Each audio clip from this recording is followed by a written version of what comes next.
मैं बोलता हूँ तभी चलता है।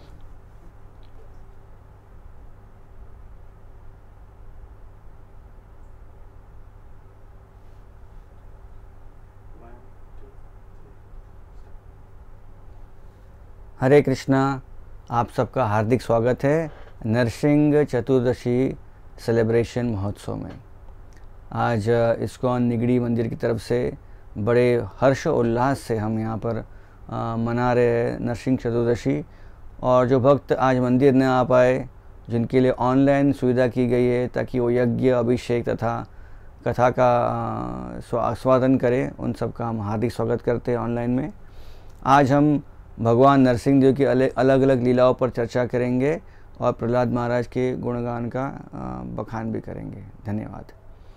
ओम अज्ञानतिमिरन्धस्य ज्ञानाञ्जनशलाकया चक्षुरुन्मीलितं येन तस्मै श्रीगुरुवे नमः। नमः ओं विष्णुपादाय कृष्णप्रेष्ठाय भूतले श्रीमते भक्तिवेदांत स्वामिन् इति नामिने। नमस्ते सारस्वती देवे गौरवाणी प्रचारिणे निर्विशेष शून्यवादी पाश्चात्यदेशतारिणे। वाञ्छाकल्पतरुभ्यश्च कृपा सिन्धुभ्य एव च पतितानां पावनेभ्यो वैष्णवेभ्यो नमो नमः। जय श्री कृष्ण चैतन्य प्रभु नित्यानंद श्री अद्वैत गदाधर श्रीवासदि गौर भक्तवृंद। हरे कृष्णा कृष्णा कृष्णा हरे हरे, हरे राम राम राम हरे हरे।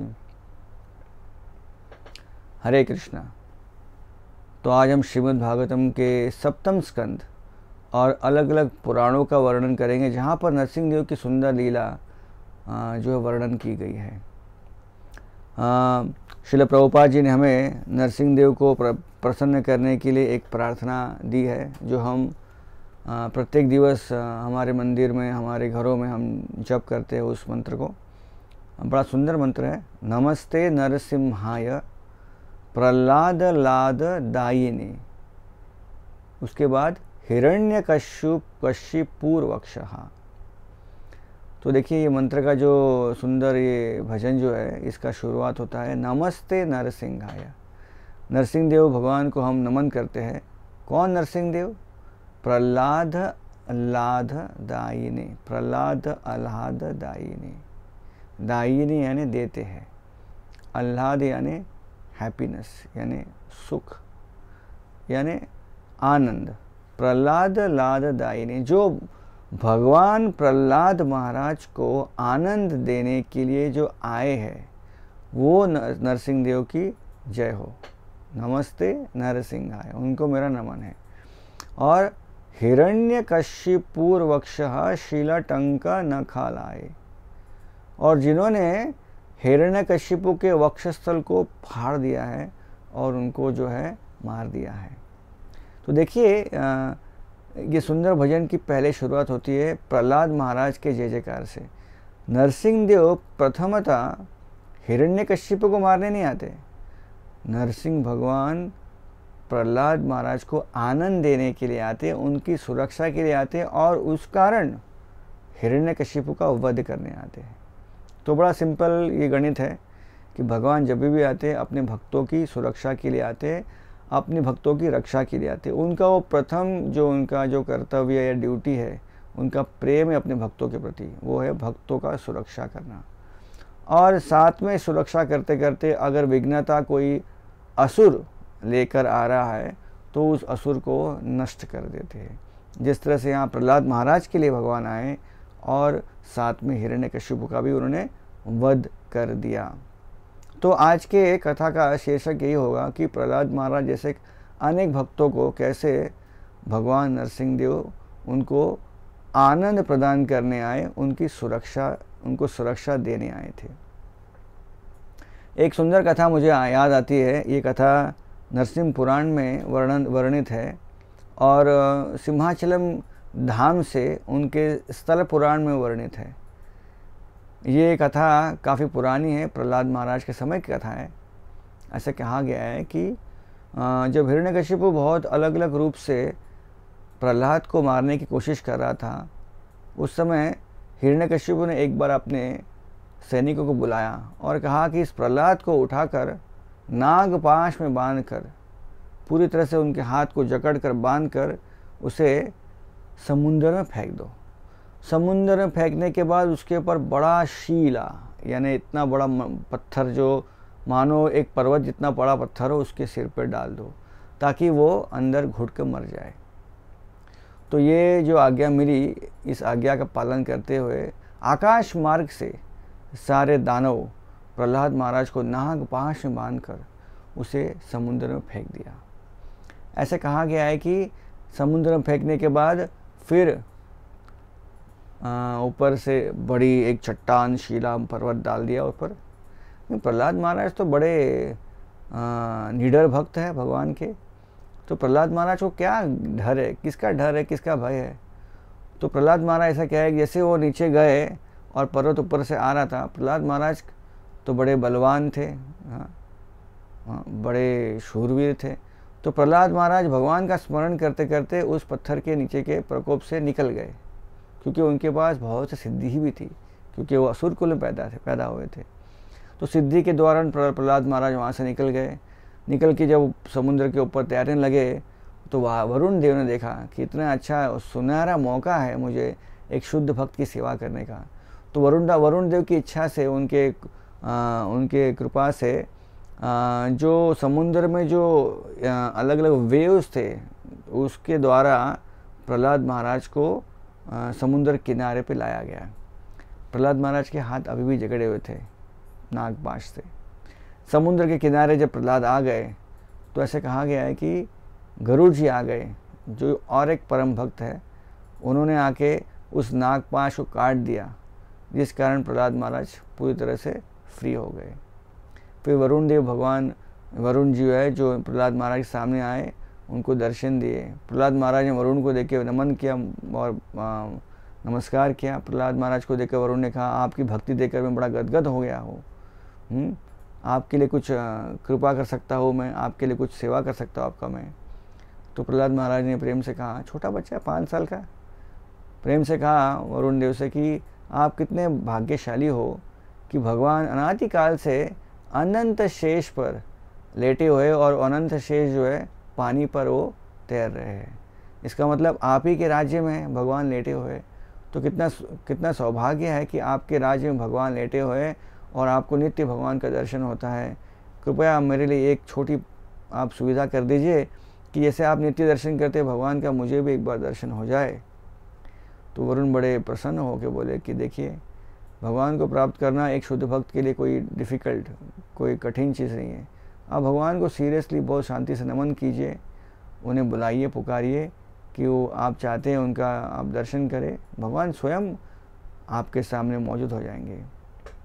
तो प्रहलाद महाराज उस समुद्र किनारे बैठ गए और भगवान का ध्यान करने लगे और साक्षात भगवान नारायण वहाँ प्रकट हुए। जब ध्यान उठा उनका, प्रहलाद महाराज का, देखा तो वो भगवान नारायण के गोद में बैठे हैं और भगवान नारायण बड़े प्रेम से उनको प्रेम से अलग अलग रूप से उनको निहार रहे थे। प्रहलाद बड़े प्रसन्न हो गए, भगवान नारायण का उनको दर्शन मिल गया। तो उन्होंने भगवान नारायण से कहा कि ऐसे मुझे आपका दर्शन मिलते रहे, यही मेरी आशा है। तो भगवान नारायण ने कहा कि आपकी निडरता देखकर बड़ा प्रसन्न हो, आगे चल के आपके द्वारा एक बड़ी लीला जो समापन होने वाली है, उस लीला के अंतर्गत अभी मैं आपके साथ में हूँ, लेकिन कुछ समय के बाद, कुछ देर के बाद मैं आपके दृष्टि से अगोचर हो जाऊँगा, ओझल हो जाऊँगा। आप चिंतित मत रहिए। उसके बाद आप जब अपने राज्य में जाएंगे तो आपके पिताजी आप पर बड़ा अत्याचार और करेंगे और उस अत्याचार के रूप में बाद में मुझे प्रकट होना पड़ेगा आपकी सुरक्षा के लिए, और मैं आपके पिता का वध करूँगा और उस समय भगवान नरसिंह देव के रूप में मैं आऊँगा। तो इस तरह से हम देखते हैं कि कैसे प्रहलाद महाराज को उस समय उस समुद्र से बचाने के लिए भगवान और भगवान के भक्त वहाँ प्रकट हो गए। तो आगे चल के कथा, क्योंकि बड़ी कथा है, लेकिन ये कथा यहाँ पर नरसिंह पुराण में वर्णन है, उसको बढ़ाते हुए हम ये कथा जब आगे बढ़ी, भगवान नरसिंह देव प्रकट हुए और प्रहलाद महाराज को उन्होंने सुरक्षा देकर हिरण्यकशिपु का वध किया। उसके बाद प्रहलाद महाराज को उन्होंने राज्याभिषेक किया और प्रहलाद महाराज को राजा बनाया। जब राजा थे प्रहलाद महाराज तो अपना राज्य अच्छा कर रहे थे, तो एक दिन अपने राज्य को देखने के लिए निकले। काफ़ी दूर दूर तक विस्तार से उनका राज्य था। तो ऐसे कहा गया है कि प्रहलाद महाराज राज्य में घूमते घूमते उस स्थान पर आए जिस स्थान पर वो प्रथम था। वहाँ बैठकर समुद्र किनारे वो भगवान का ध्यान किए। उस समय तो वायु मार्ग से आए थे, आकाश मार्ग से आए थे, दानव लेके आए थे उनको, तो उनको पता नहीं था कौन सा जगह है ये। लेकिन जब आए टहलते हुए अपने राज्य में सब देखते हुए, तो यहाँ उस जगह पहुँचने के बाद याद आया कि ये तो ये वही स्थान है जहाँ पर मुझे नाग पाश में बंद करके बांधते हुए फेंका गया। मैं बाहर आया और वरुण देव ने मुझे बचाकर भगवान का दर्शन प्राप्त करने का एक अच्छा एक मार्ग बतलाया मुझे। तो प्रहलाद महाराज बड़े प्रसन्न होकर सोचे कि ये जगह कितना पवित्र है, यहाँ भगवान का दर्शन मुझे प्रथम बार हुआ।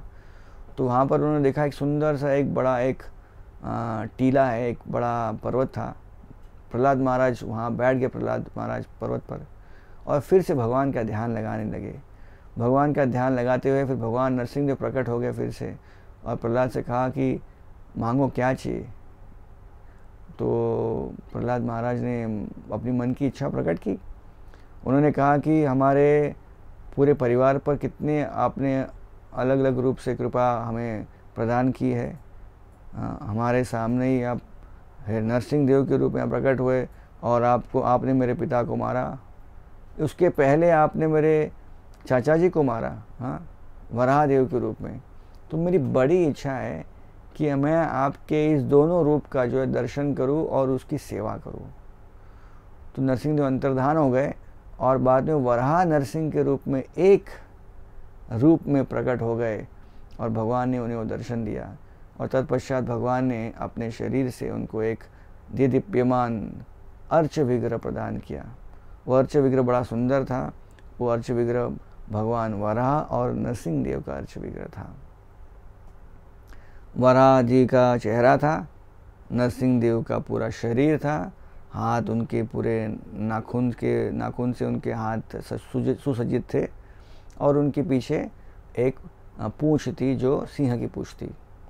तो जिस टापू पे, जिस पर्वत पे बैठे थे, उसका नाम प्रहलाद ने सिंहाचलम रख दिया। और उसी जगह जहाँ भगवान प्राप्त हुए उनको अर्च विग्रह के रूप में, वहाँ छोटा मंदिर बांधकर वहाँ सेवा पूजा चालू कर दिया प्रहलाद महाराज ने।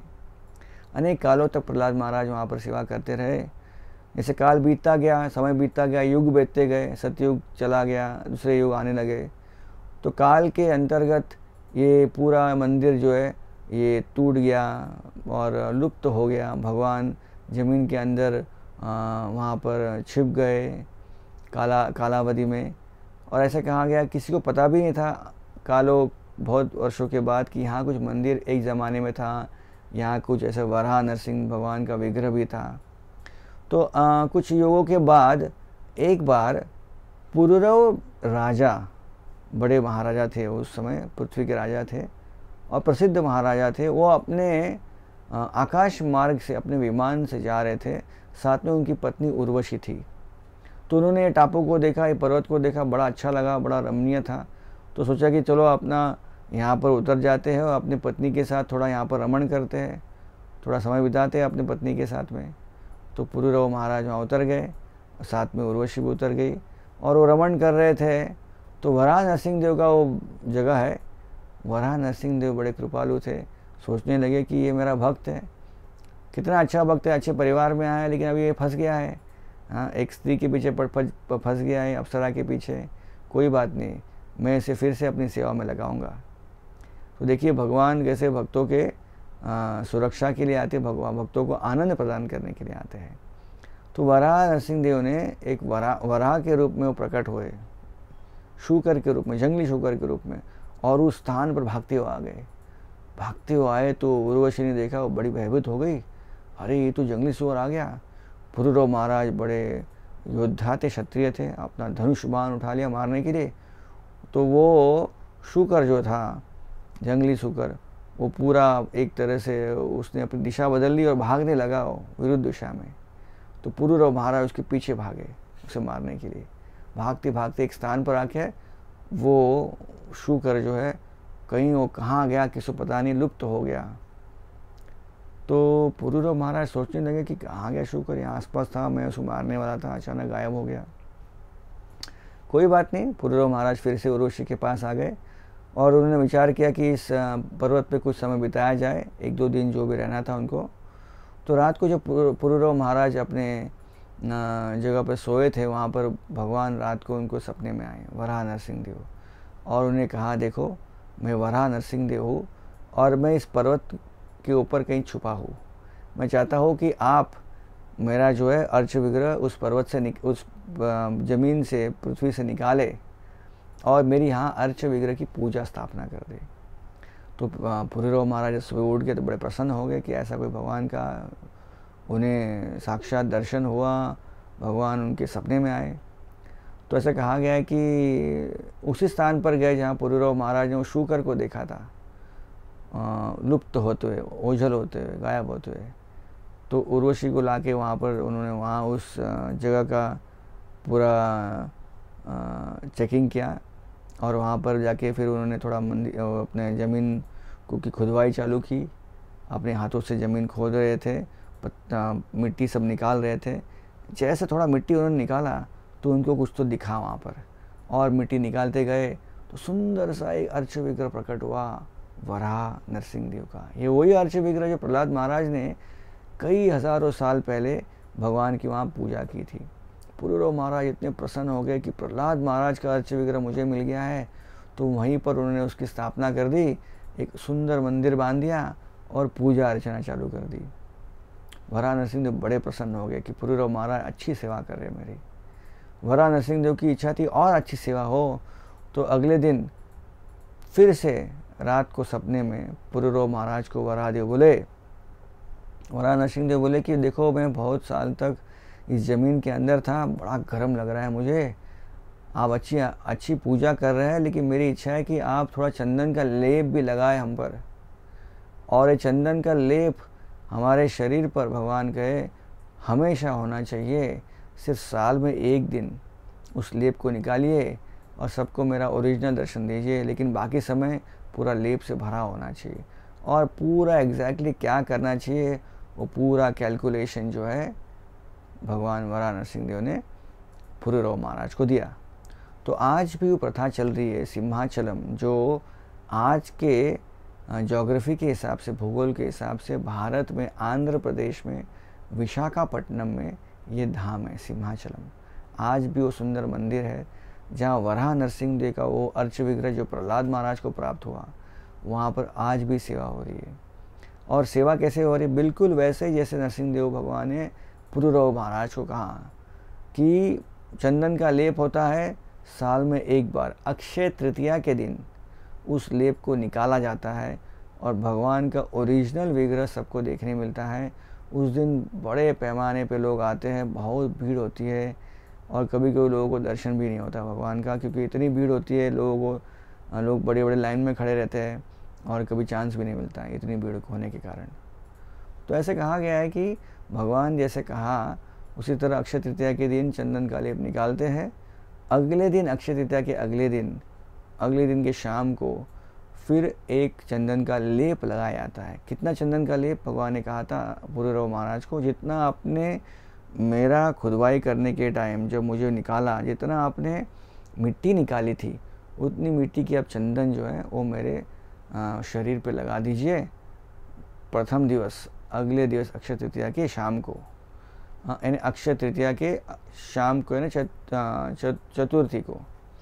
उसके बाद फिर उसी तरह अक्षय तृतीया के पूर्णिमा को उतना ही लेप फिर से और लगाइए। तो पहले एक लेप का लेपन हो गया, उसके बाद और एक लेपन उतना ही अक्षय तृतीया के पूर्णिमा में, फिर उसके बाद अगला जो महीना है ज्येष्ठ, उसके पूर्णिमा में फिर से उतना ही लेपन, और बाद में उसके बाद के मास यानी आषाढ़ को पूर्णिमा में फिर और एक लेपन। तो कुल मिला के 4 लेप लगता है, और चारों लेप होने के बाद मानो वो लगता है जो विग्रह भगवान का है वो मानो एक शिवलिंग की जैसा हो गया होता है।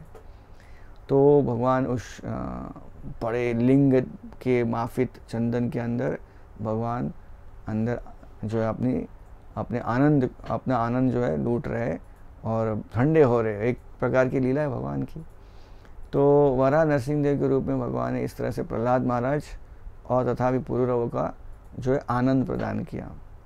ऐसे अनेक अनेक कथाएँ भागवत में, अलग अलग ग्रंथों में हमारे आचार्यों ने कहा है।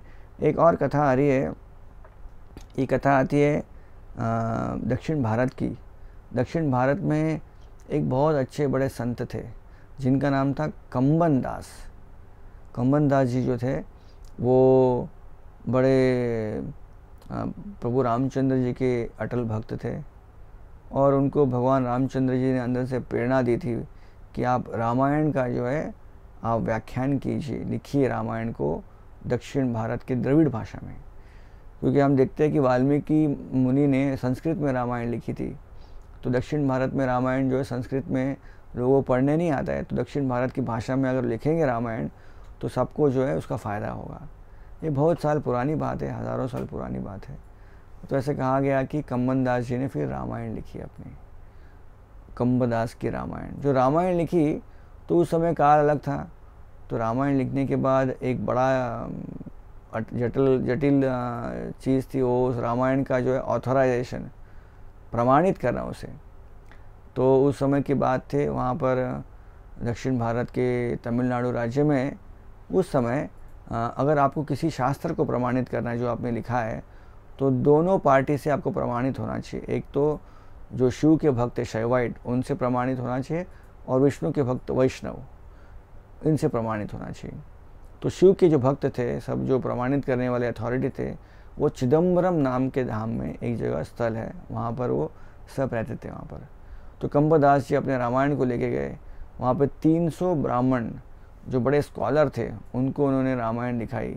लेकिन 300 ब्राह्मण बड़े बहुत जो है बिजी थे, तो उनको समय नहीं मिल रहा था, उनके पास टाइम नहीं था। वो सोच रहे कौन है कंबदास आ गया, पता नहीं अपना शास्त्र लिख के लेके आया है, पता नहीं, ये तो इनको जानते भी नहीं, तो ये क्या शास्त्र लिखने वाला। ऐसा सोच के उन्होंने उस शास्त्र को पढ़ा नहीं और अपने काम में बिजी रहे। वो कंबदास जी वेट करते रहे, लेकिन वो उनको याद रिमाइंडर भी किया, लेकिन वो इतने सीरियसली लेने रहे थे।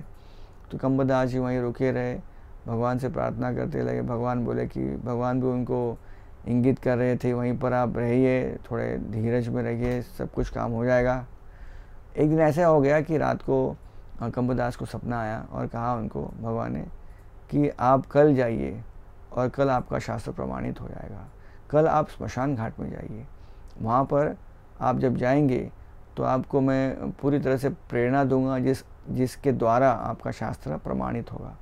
तो अगले सुबह उठ के जब वो स्मशान घाट में गए, देखे तो सारे ब्राह्मणों का समाज वहाँ उपस्थित था, सारे दुखी थे। इनसे पूछा क्या हो गया भाई, क्यों सब यहाँ पर आए हो। तो कहा कि उनके जो 300 ब्राह्मण थे उसमें से एक ब्राह्मण के परिवार में उनका एक छोटा सा बच्चा था, बालक, वो गुजर गया। हाँ, किसी सर्प ने उसे डस लिया था, नाग ने डस लिया था। तो वहाँ पर सब बच्चे का अंतिम क्रिया करने के लिए सब आए थे, दुखी थे। तो भगवान ने तो कहा जाओ प्रमाणित हो जाएगा। कहा तो ये दुखी घटना के बावजूद भी कंबदास जी गए उस ब्राह्मणों के जो लीडर के पास, रखा है कि मेरा रामायण आपने पढ़ा क्या, उसे ऑथराइज करेंगे क्या। तो ब्राह्मण बोले अरे ये यहाँ कहाँ आ गया अब स्मशान भूमि में। तो ऐसे सोचा कि चलो इससे पीछा छुड़ाने के लिए, तो बोले कि आप बोलते कि आपके रामायण बड़ी अच्छी है, आपने लिखी है, बड़ा प्रामाणिक ग्रंथ है, ठीक है आपका रामायण से कुछ पढ़ाइए, सुनाइए और देखिए कि ये लड़का जो है हमारा बच्चा वो जीवित हो जाए तो देखेंगे, समझ जाएगा कि आपका रामायण बड़ा भारी है।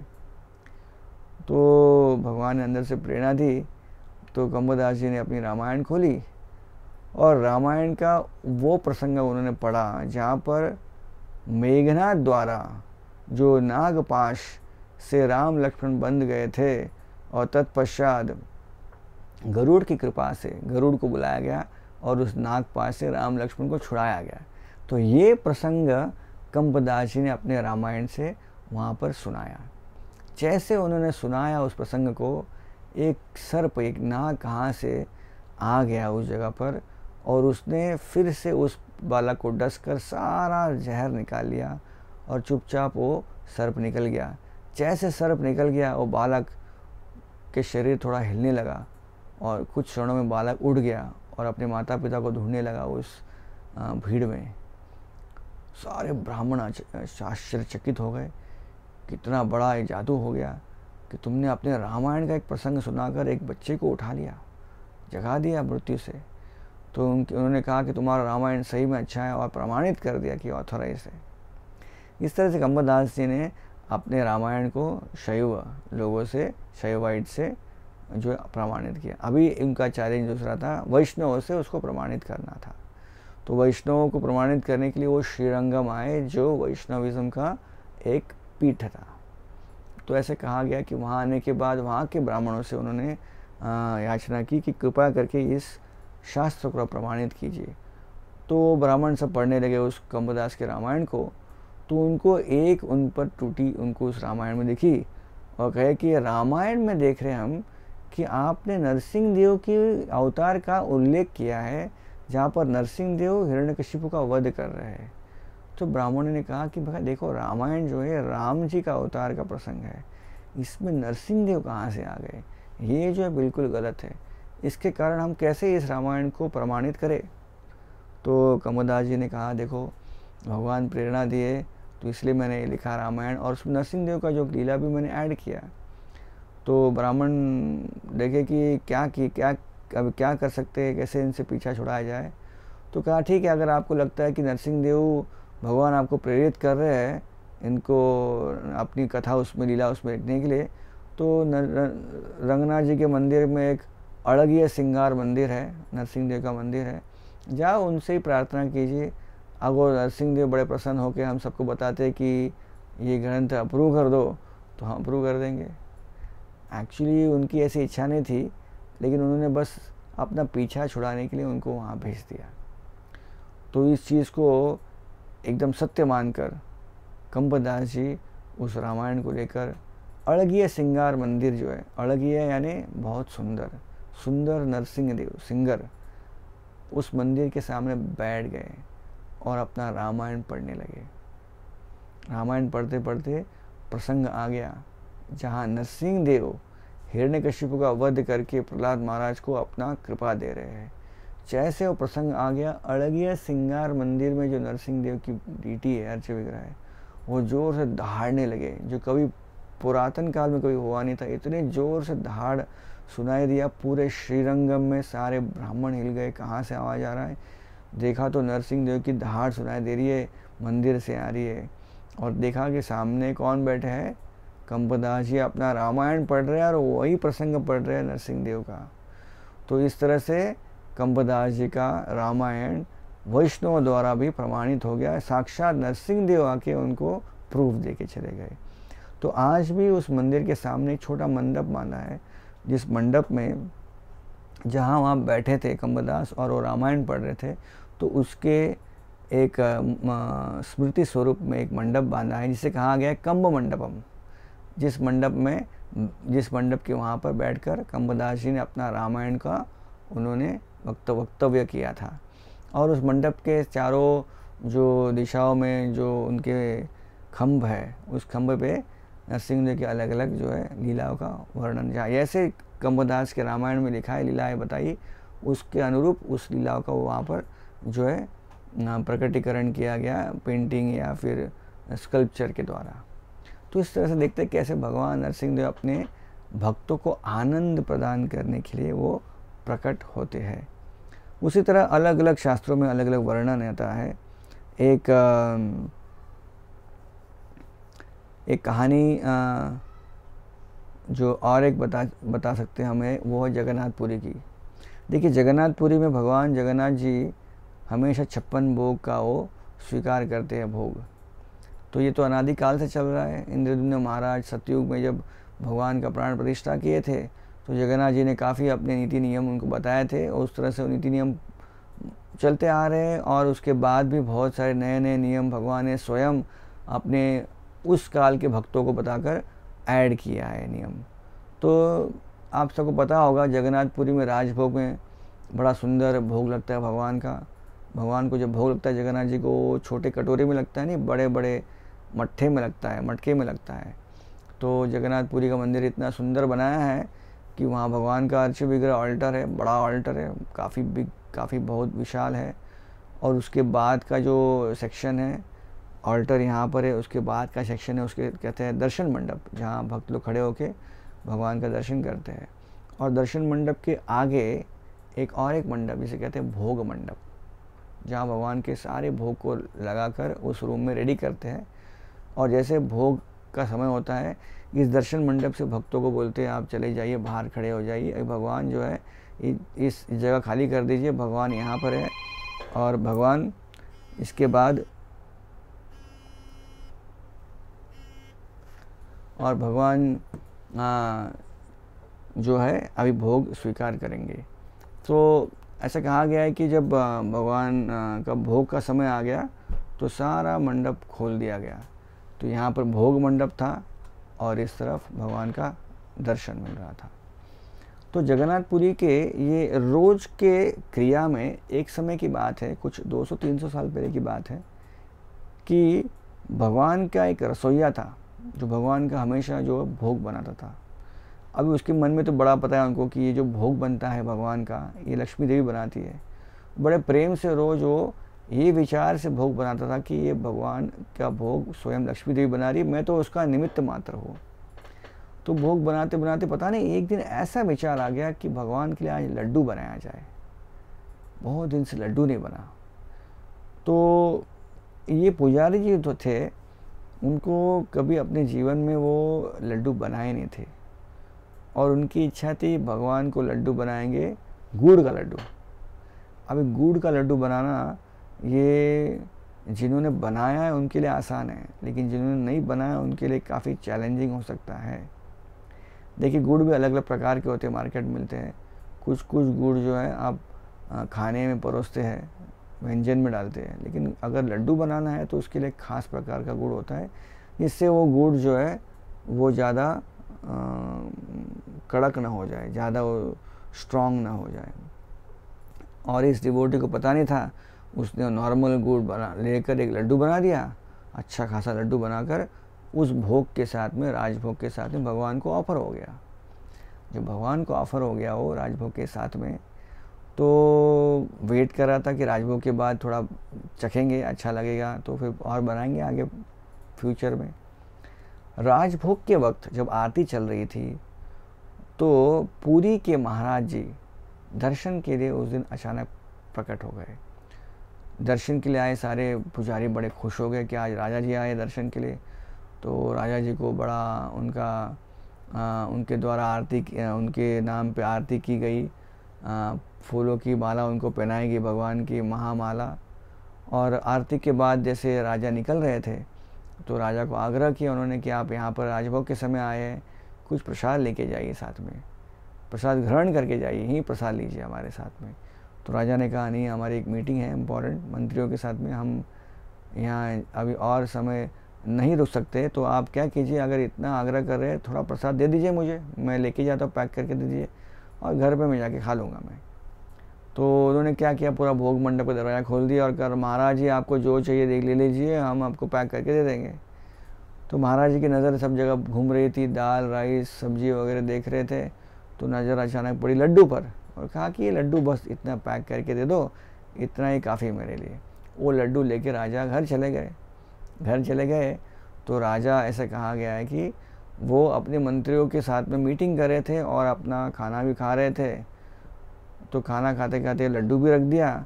लड्डू स्वीट आइटम था ना, तो एकदम आखिर में खाने के लिए रखा था उन्होंने। बाकी अपना दाल चावल खाने लगे, सब्जी खाने लगे और अंत में बातचीत भी कर रहे और प्रसाद भी खा रहे, चावल खा रहे, दाल पी रहे, सब्जी खा रहे। खाते खाते वो लड्डू उठा लिया, खाते खाते बात करते करते वो लड्डू को मुंह में रख के चबाया और लड्डू तो निकला इतना कड़क कि राजा ने जैसे अपने दांत से उस लड्डू को तोड़ने का प्रयत्न किया, उनका सुबह सुबह उस दिन एक दांत थोड़ा हिल रहा था, जिसकी मरम्मत वो करने वाले थे वैद्य से। वो ही दांत जो है बिल्कुल उस लड्डू के संपर्क में आकर टूटकर वो अलग हो गया। जब दांत बाहर आ गया राजा का, राजा बड़े परेशान हो गया, इतना सख्त लड्डू किसने बनाया। मंत्रियों को कहा जाओ, जिस पुजारी ने इतना बड़ा गलत काम कर दिया, ऐसे भोग बनाया, उस पुजारी को आप जेल में डाल दीजिए। वो पुजारी बेचारा सोच रहा लड्डू कहाँ गया, राजभोग दिख नहीं रहा है।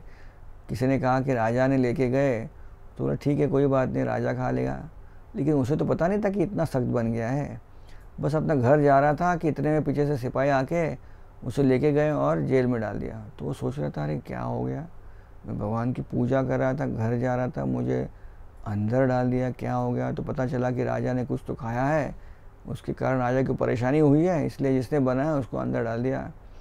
पता नहीं उसे क्या हो गया, वो बेचारा रोने लगा जेल के अंदर, भगवान से प्रार्थना करने, जगन्नाथ जी क्या करे, क्षमा कीजिए, पता नहीं मैंने क्या बनाया, राजा को बड़ा पसंद नहीं आया मेरा भोग, आपको शायद पसंद आया हो, मेरी आप रक्षा कीजिए।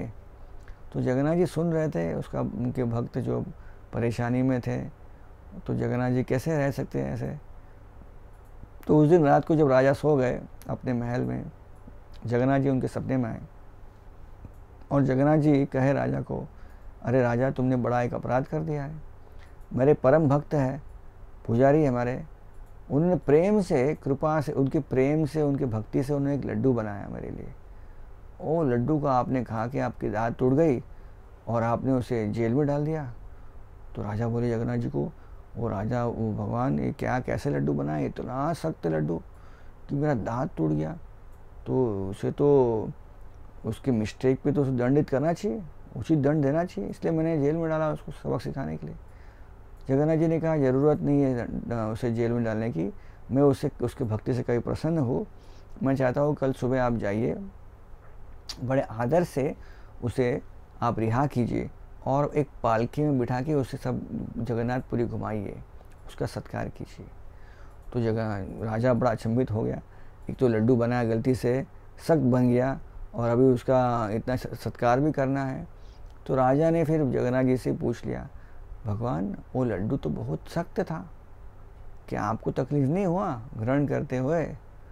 तो जगन्नाथ जी हंस के बोले, मुझे पता था वो लड्डू बड़ा सख्त लड्डू है, गुड़ का है, लेकिन वो ठीक से गुड़ जो है उसका उपयोग नहीं हुआ है, तो लड्डू जो है खाने लायक था ही नहीं। लेकिन फिर भी उसमें इतनी भक्ति थी मेरे भक्त की, पुजारी की, तो कैसे मैं न स्वीकार करूं। तो इसीलिए मैं सोचा कि अगर इस लड्डू को खाना है तो मुझे एक अलग प्रकार का अवतार लेना पड़ेगा। तो जगन्नाथ जी बोले, इसीलिए उस लड्डू को देखते हुए मैं नरसिंह देव के रूप में प्रकट हो गया, और उस नरसिंह देव के रूप में मेरे जो दांत हैं बड़े स्ट्रांग है, उस स्ट्रांग दांत से मैंने उस भोग का स्वीकार किया, उस लड्डू का।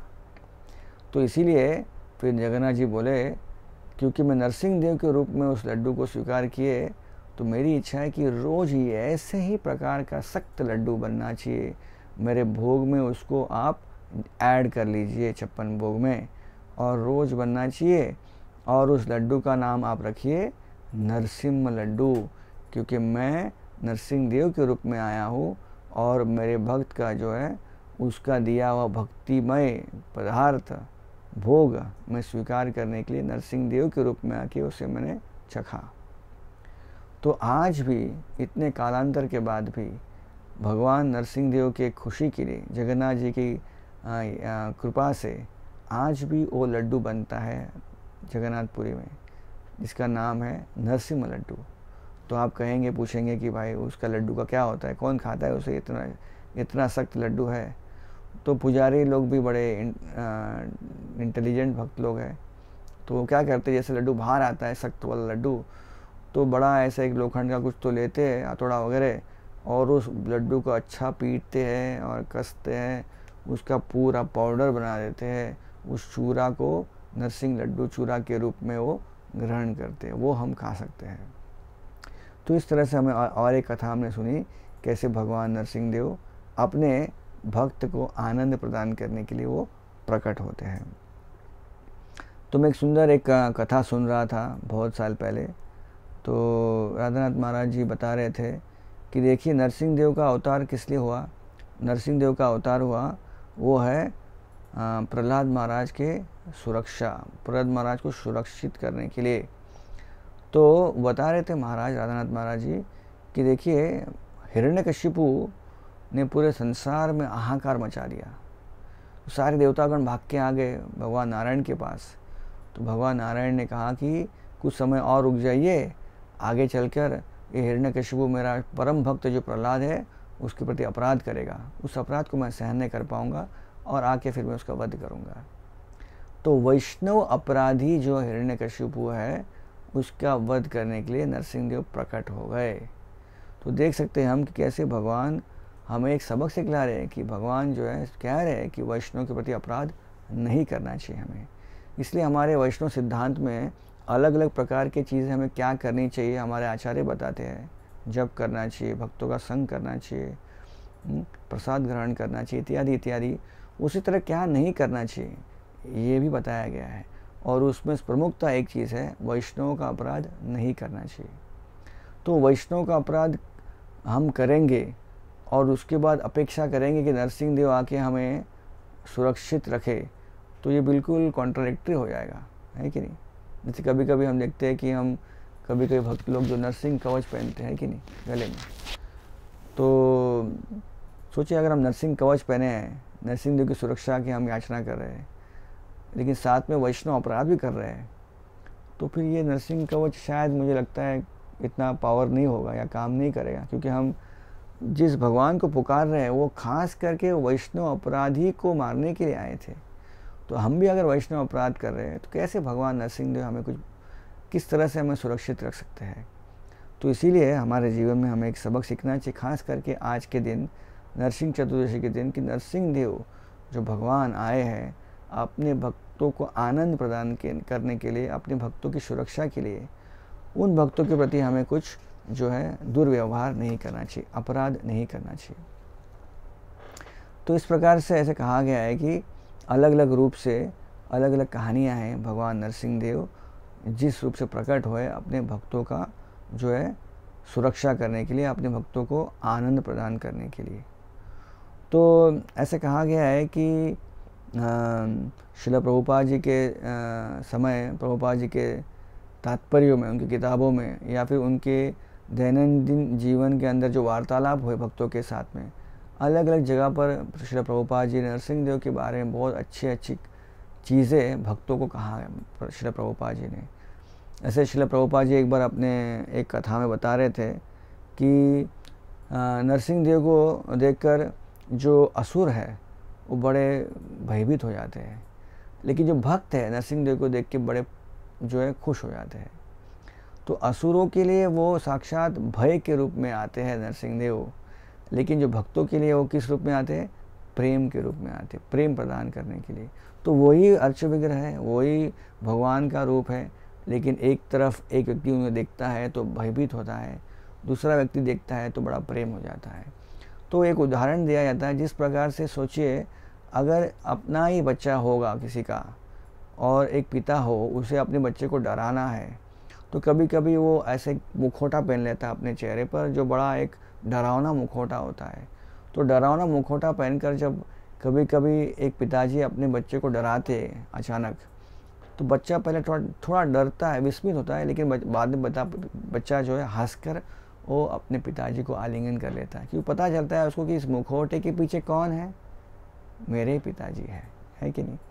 लेकिन वही मुखौटा पहन के अगर किसी और के पास जाए, किसी और बच्चे के पास जाए, तो क्या हो जाएगा, वो बच्चा डर जाएगा।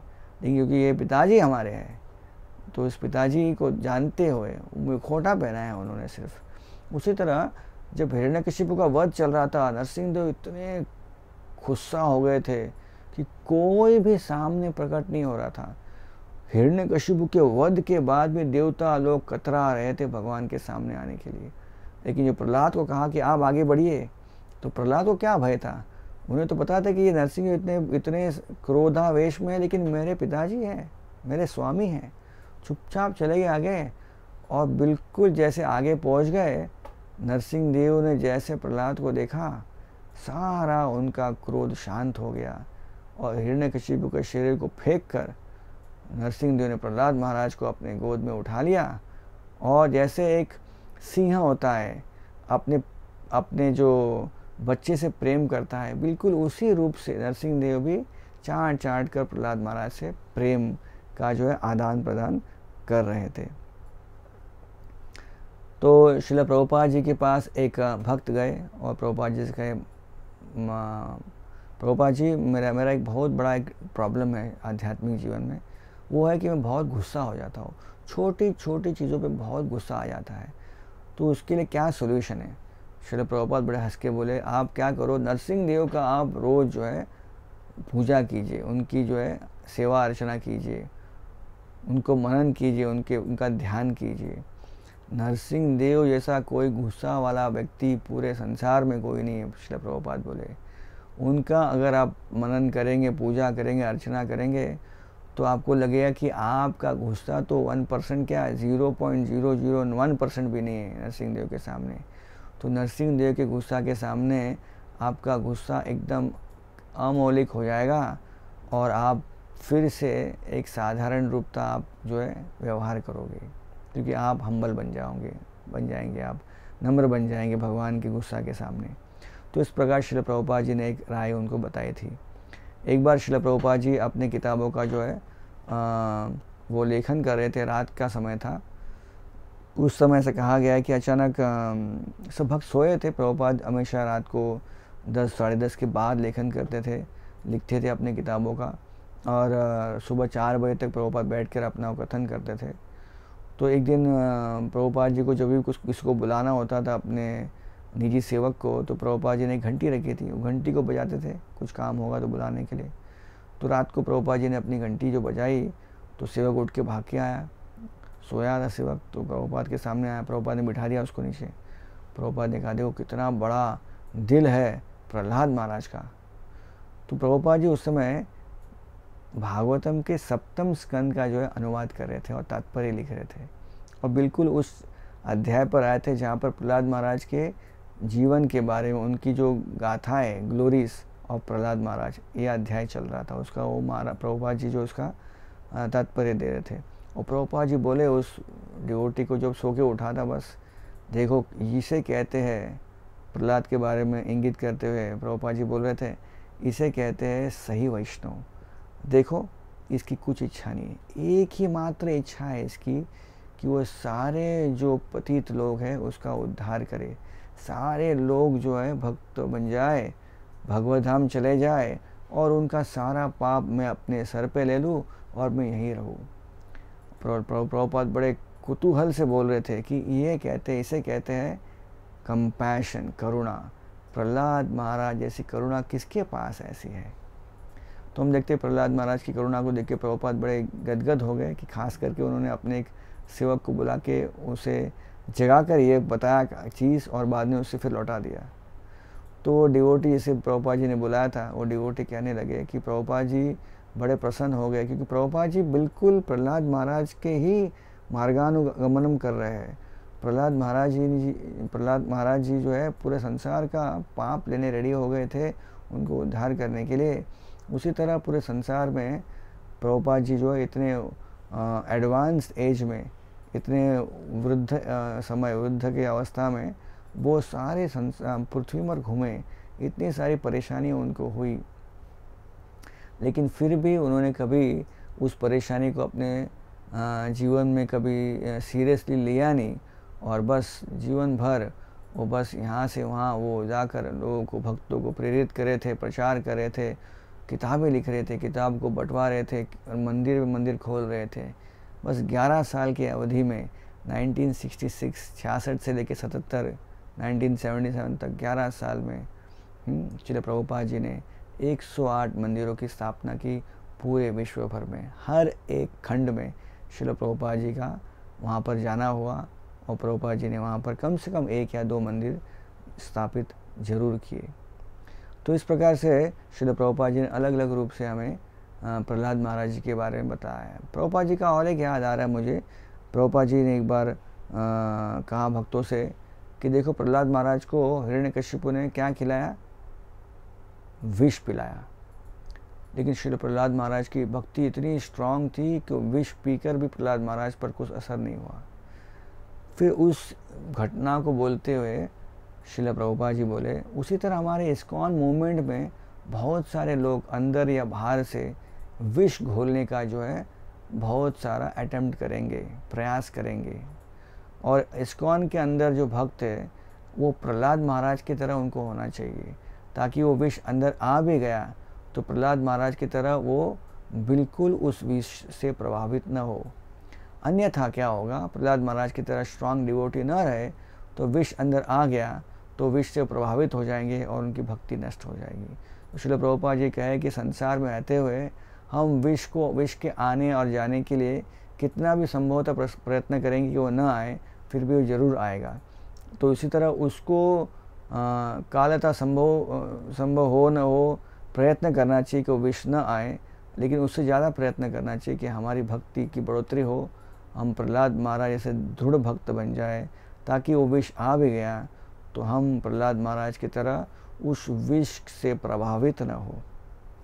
तो इस तरह से श्रील प्रभुपाद जी ने अलग अलग रूप से जो है नरसिंह देव के बारे में और प्रहलाद महाराज के गुणों के बारे में बखान किया। श्रील प्रभुपाद की कृपा से हमें यह नरसिंह देव का मंत्र भी प्राप्त हुआ है। श्रील प्रभुपाद जी 1967 की बात है।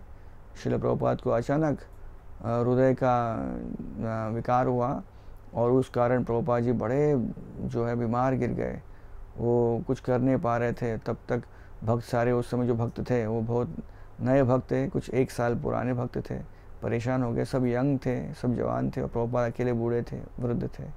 तो क्या करना चाहिए पता नहीं क्या करना चाहिए, सब जगह विस्मित हो गया भक्त लोग। तो उस समय प्रभुपाद जी ने बुला कर एक भक्त को नरसिंह मंत्र जो प्रार्थना है नमस्ते नरसिंहाय ये लिखवाया और कहा कि जहाँ जहाँ डिवोटीज़ है, उस समय प्रभुपाद के साथ में न्यूयॉर्क में कुछ डिवोटीज़ थे और कुछ डिवोटीज सैन फ्रांसिस्को में थे। तो प्रभुपाद ने सारे डिवोटीज़ को उन डिवोटी को कहा कि आप ये जो है सब कुछ जहाँ पहुँचा दीजिए भक्तों को और कहो कि सबको ये गाना चाहिए नरसिंह आरती और प्रार्थना करना चाहिए भगवान नरसिंह देव से, कि प्रार्थना करते हुए बोलना चाहिए कि हमारे गुरु जो श्री प्रभुपाद जी हैं इनका मिशन पूरा हुआ नहीं अभी तक, तो इनकी बड़ी इच्छा है कि आपका वो प्रचार पूरे देश भर पूरे विदेश में वो प्रचार करे। तो उनका मिशन पूरा हुआ नहीं, अगर आपकी कृपा हो तो आप उन्हें हमारे साथ में रखिए ताकि वो और प्रचार कर सके। तो जितने थोड़े भक्त थे उस समय इस्कॉन में जहाँ पर भी थे उनको ये जो सर्कुलर मिल गया और सब जगह नरसिंह आरती गा रहे थे। और श्रील प्रभुपाद जी और नरसिंह देव की कृपा से श्रील प्रभुपाद जी ठीक हो गए थोड़े, और प्रभुपाद जी फिर वहाँ से कुछ समय के लिए भारत आए अपने स्वास्थ्य को अच्छा बनाने के लिए। और उनका स्वास्थ्य जब अच्छा बना तो फिर से कुछ महीनों के बाद श्रील प्रभुपाद जी अमेरिका आ गए और बड़े जोर शोर से प्रचार का कार्य उन्होंने आरंभ कर दिया। तो आज के दिन एक बड़ा इम्पॉर्टेंट दिन है हमारे जीवन में। ऐसे कहा गया है कि हमें प्रहलाद की जैसा एक दृढ़ भक्त बनना चाहिए, इसकी याचना करनी चाहिए, हमें प्रार्थना करना चाहिए नरसिंह देव से और हमें प्रार्थना करना चाहिए प्रहलाद महाराज से। नरसिंह देव से प्रार्थना करना चाहिए कि आप हमारे भक्ति को सुरक्षित रखें, आप हमें कृपा बांटिए। हम अपने आपके भक्ति के इतने योग्य नहीं हैं, लेकिन अपितु हम प्रयत्न कर रहे हैं। हम भक्त शायद नहीं होंगे, लेकिन हम एक आपके शुद्ध भक्त प्रभुपाद जी हैं, उनके हम अनुयायी हैं, उनकी सेवा अर्चना कर रहे हैं, उनके हम मार्गानुगमन में इस्कॉन में हम सेवा कर रहे हैं। तो कृपा करके हमें भी आप प्रभुपाद जी को अपनी इतनी कृपा दी, प्रभुपाद जी आपके परम शुद्ध भक्त हैं, उनका हम दास समझ के उनका हमें आप भी जो है कृपा दे। और साथ में हम प्रहलाद महाराज से प्रार्थना करना चाहिए कि आपके पास जो श्रद्धा है, भक्ति है नरसिंह देव के लिए, इतनी दृढ़ श्रद्धा है, 5 साल की आयु में इतनी आपने दृढ़ता बताई अपने भक्ति में, कृपा करके एक लेश मात्र भी अगर आपकी कृपा हो गई, आपके ऐसे भक्ति हमें प्राप्त हो जाएगी, तो हमारा भक्ति में बढ़ोतरी होगा, हम भक्ति में टिके रहेंगे और आगे चल के प्रभुपाद जी के आंदोलन में कुछ छोटे रूप में हम सेवा कर सकते हैं। ये कहकर मैं आप सबको नरसिंह चतुर्दशी महोत्सव का हार्दिक अभिनंदन देता हूँ और आशा करते हैं कि हम हर साल इसी हर्ष उल्लास के रूप में नरसिंह चतुर्दशी हम मनाएंगे। और ख़ास करके अब इस मौके पर जब हम मंदिर नहीं आ पा रहे हैं, तो इस समय हमें ख़ास करके नरसिंह देव से प्रार्थना करना चाहिए कि जिस स्थिति से ये पूरा संसार गुजर रहा है, पृथ्वी गुजर रही है, सारे जो लोग परेशान हैं, लोग पता नहीं लोगों को क्या करना चाहिए, आगे फ्यूचर क्या होने वाला है, तो इस समय भक्तों को बड़ा निडर होकर नरसिंह देव पर पूरा विश्वास रहना चाहिए।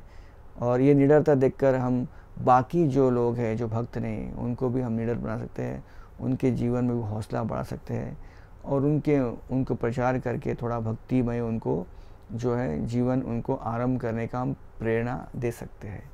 ये हमारी आशा है। श्रील प्रभुपाद की जय, नरसिंह देव भगवान की जय, प्रहलाद महाराज की जय। हरे कृष्ण।